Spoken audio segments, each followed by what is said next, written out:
Assalamualaikum warahmatullahi wabarakatuh. Halo adik-adik, selamat datang di channel Kemalen kelas Matematika Online. Kali ini kita akan belajar tentang materi kelas 8, yaitu bab 8 tentang bangun ruang sisi datar. Kemarin kita sudah belajar tentang kubus, sekarang kita belajar tentang balok. Bangun ruang sisi datar yang kedua, yaitu balok, ini memiliki sifat-sifat sebagai berikut. Yang pertama, jika kita tinjau dari sisinya, balok ini memiliki sisi yang berhadapan sejajar. Nah, sisi yang berhadapan di sini adalah sisi depan dengan belakang, yaitu sejajar. Kemudian sisi kanan dengan sisi kiri itu juga sejajar. Kemudian sisi bagian bawah dengan sisi bagian atas itu juga sejajar. Kemudian terdiri dari sisi persegi atau persegi panjang.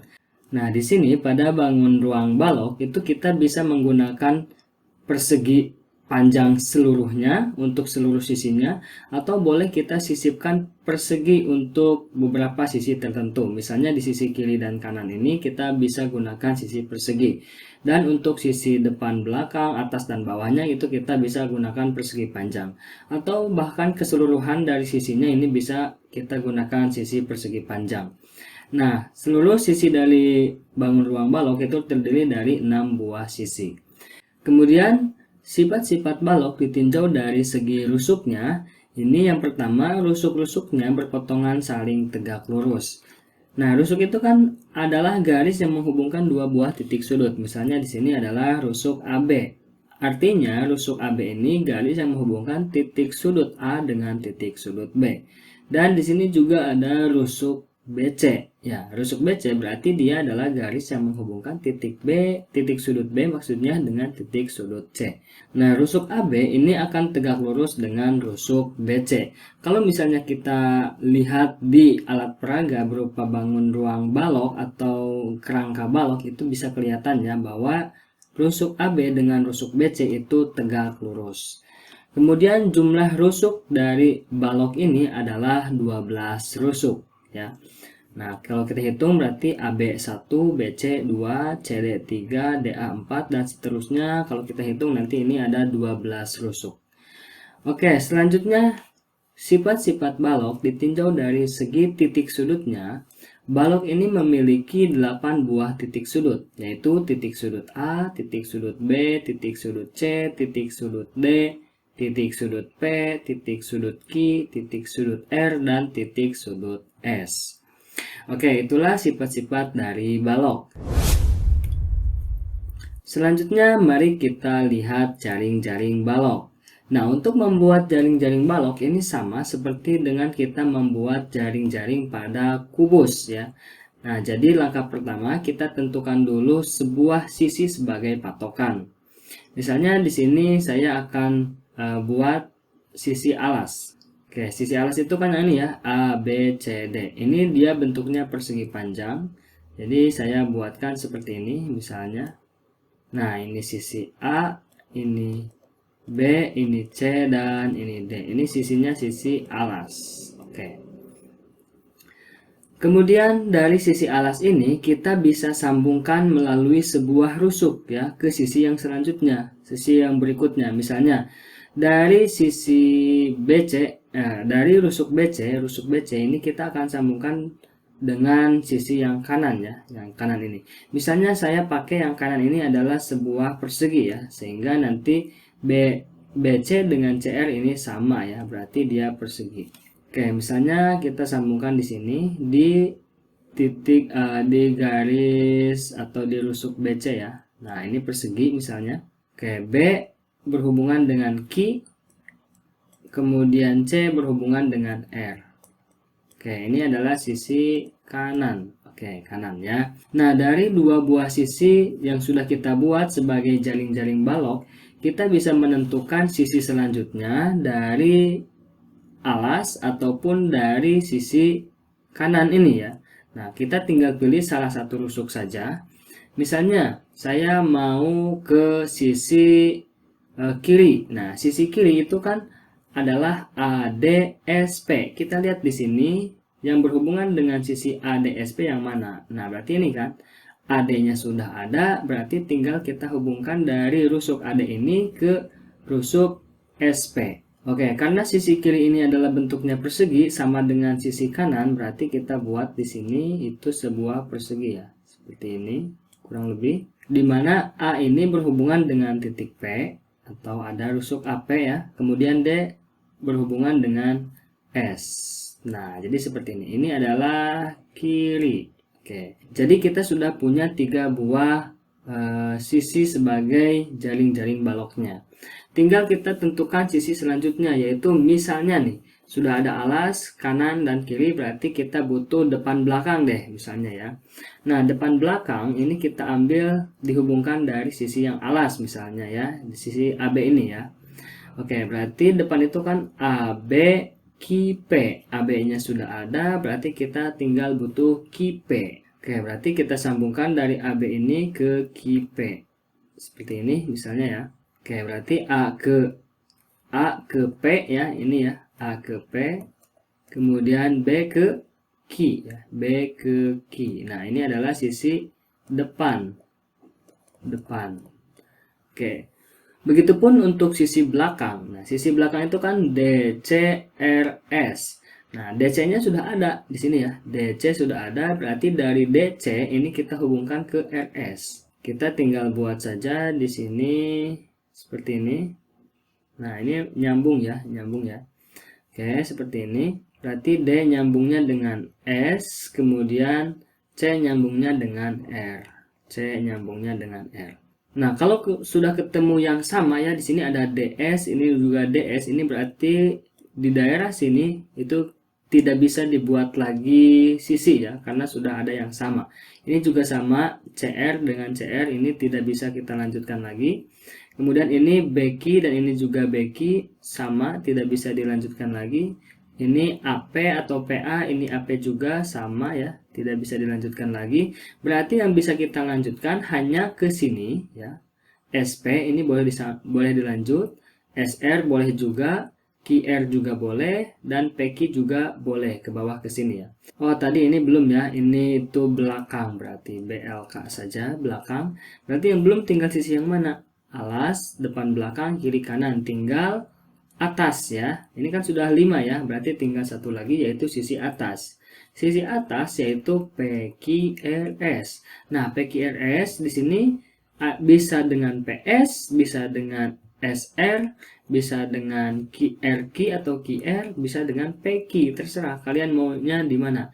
Misalnya saya dari RQ saja ya, dari RQ, berarti nanti di sini akan kita buat sisi untuk sisi atasnya. Oke, kita buat sisi atas, berarti disambungkan dengan RQ ya atau QR. Nah, seperti ini kurang lebih. Oke, di sini berarti R berhubungan dengan apa nih? S ya, berarti R dengan S, kemudian Q ini berhubungan dengan P. Q berhubungan dengan P. Nah, seperti itu ya. Nah, ini adalah sisi atas. Oke, jadi sudah lengkap sekarang 6 buah sisi sebagai jaring-jaring dari balok ini. Dengan sisi kiri dan sisi kanannya ini adalah persegi. Oke, selanjutnya kita akan belajar menentukan luas permukaan balok. Nah, untuk menentukan luas permukaan balok, di sini kita akan isi rusuk-rusuk ini dengan angka tertentu ya. Misalnya, untuk rusuk AB ini misalnya 10 cm. Kemudian BC ini adalah 5 cm. Dan CR ini adalah 3 cm. Nah, maka luas permukaan balok ini bisa kita tentukan dengan cara seperti ini ya. Luas balok ini sama dengan ini sisinya itu kan yang berhadapan itu sama ya. Nilainya sama ya. Berarti sisi alas dengan sisi atas itu sama, luasnya itu sama, berarti kita tulis saja 2 kali luas alas. Oke, luas alas saya tulis saja, takutnya keliru, alas. Oke, kurang gede, 2 kali luas alas ditambah, oke, ditambah dengan kiri dan kanan ini sama ya luasnya. Berarti 2 dikali luas kiri saja. Oke. kiri, maksudnya ini luas kiri ditambah luas kanan ya. Karena luas kiri dan luas kanan sama, oke kita tuliskan saja 2 kali luas kiri ya. Seperti itu. Oke, selanjutnya tinggal kita jumlahkan dengan dua sisi yang belum, yaitu apa? Luas depan dengan luas belakang. Karena sisi depan dan sisi belakang itu kongruen, berarti luasnya sama ya. Oke, berarti 2 dikali luas depan saja. Oke. Yang belakang diwakili ya, karena sama. Nah, sekarang tinggal kita hitung saja. 2 kali luas alas. Luas alas itu kan yang ini ya. AB, C, D. Ini alas ya. Atau bawah ya. Dimana ini bentuknya adalah persegi panjang. Sehingga luas untuk persegi panjang itu kan panjang kali lebar. Panjangnya 10, lebarnya 5. Oke, berarti 10 kali 5 ya, karena persegi panjang. Ditambah dengan 2 luas kiri. Nah, luas kiri yang ini ya. Lihat, ini BC5, CR3. Berarti ini persegi panjang juga ya, karena panjangnya tidak sama. Berarti ini juga sama, 2 dikali luas panjangnya 5, lebarnya 3. Oke. Kemudian kita jumlahkan lagi dengan luas depan dan belakang. Luas depan itu yang ini ya. AB P.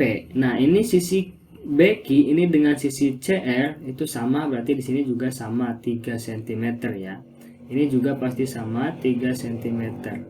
Nah, berarti luas ABQP itu adalah 2 kali luas AB-nya 10, QP-nya 3. Atau BQ-nya 3 ya. BQ-nya 3, sorry. Nah, ini tinggal kita hitung saja. Ini 2 dikali 10 kali 5, 50. Ditambah yang ini 2, 5 kali 3, 15. Oke. Ditambah ini 2, 10 kali 3, 30. Nah, berarti luas dari permukaan baloknya adalah 2 kali 50 itu 100. Ditambah 2 kali 15, 30. Ditambah 2 kali 30, 60. Berarti 100 tambah 30 tambah 60 itu 190. Ingat, kalau luas itu satuannya adalah cm persegi. Nah, jadi bisa kita simpulkan nih ya, untuk luas permukaan balok itu rumusnya adalah yang ini. Oke, rumusnya yang ini ya. 2 kali luas alas ditambah 2 kali luas kiri atau luas kanan ditambah dengan 2 kali luas depan. Nah, ini saja ya. Ini rumusnya, ini tinggal nanti kalian lihat saja angka-angkanya ya, tinggal dimasukkan seperti biasa seperti ini. Nah, selanjutnya kita akan belajar untuk menentukan volume dari balok. Misal di sini AB-nya adalah 10 cm seperti yang tadi, ini 5 cm. Kemudian ini adalah 3 cm. Nah, untuk volume dari bangun ruang itu konsepnya adalah volume itu V ya. V balok. Oke, V balok itu sama dengan luas alas dikali tinggi. Oke, tinggi. Nah, ini sama ya, seperti yang kemarin kubus ya, sama ya. Kita tinggal lihat saja. Luas alas di sini adalah ABCD alasnya ya, ABCD. Luasnya ini adalah persegi panjang ya, berarti 10 kali 5. Berarti 10 kali 5 karena dia persegi panjang. Kemudian kita kalikan lagi dengan tinggi. Tingginya itu yang ini ya, 3. Oke, berarti 10 kali 5 itu 50 dikali dengan 3. Oke, 50 dikali 3 itu 150 ya. 150. Nah, kalau tadi luas itu cm persegi, maka di sini kalau volume itu adalah cm kubik. Nah, jadi bisa kita simpulkan bahwa volume untuk balok itu rumusnya adalah yang ini. V balok sama dengan luas alas dikali dengan tinggi. Oke, itu saja untuk pertemuan kali ini. Jangan lupa like, share, and subscribe channel ini. Kalau misalnya ada pertanyaan, silahkan tuliskan di kolom komentar. Terima kasih. Wassalamualaikum warahmatullahi wabarakatuh.